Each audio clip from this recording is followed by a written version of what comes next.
Hey YouTubers, X Factor here. Welcome to another episode of Breaking Bad, a series where I talk about potential bad habits that we might have that are limiting our progression and our skill set in Battlefield 3.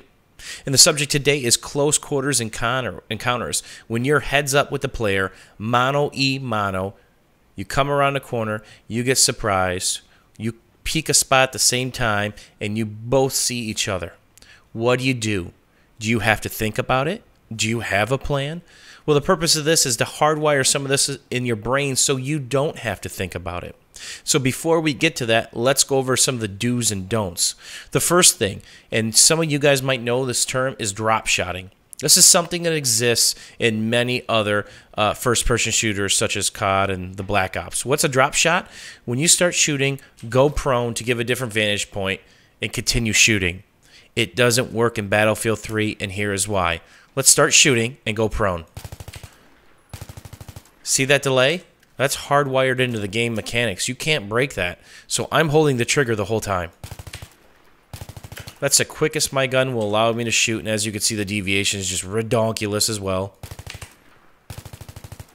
That's not going to help you. So that small delay is probably going to get you killed. Number two is when we're talking about point blank from this door and in. I'm running heavy barrel and foregrip on this thing. You don't need to ADS. Why? That delay and potentially reacquiring your target is life and death. So if your guy's zigging and zagging and you have to ADS then require him, you're probably already dead. So let's talk about some of the movements. There are multiple movements you can make and should be able to make. And let's start off with the simple ones. Strafe right, strafe left. Let's dip in a crouch in there, okay? Because it's all about shaking that opponent, getting your shots off before he puts shots into you.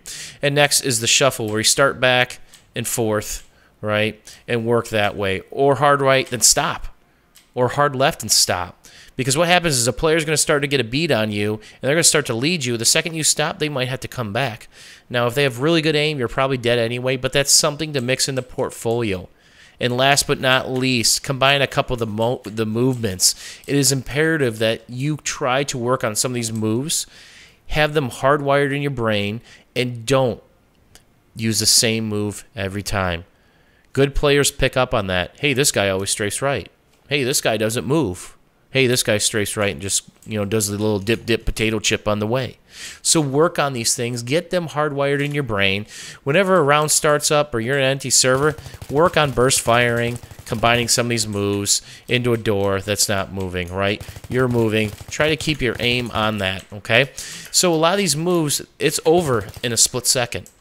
Work on them. I bet you'll have quite a bit of success. And again, mix it up. Thanks a lot, YouTube, for watching. Hopefully you guys learn something from this and get to use this. This is some pretty kick-ass stuff that will show results in your gameplay. Thanks again, guys, and we'll see you soon.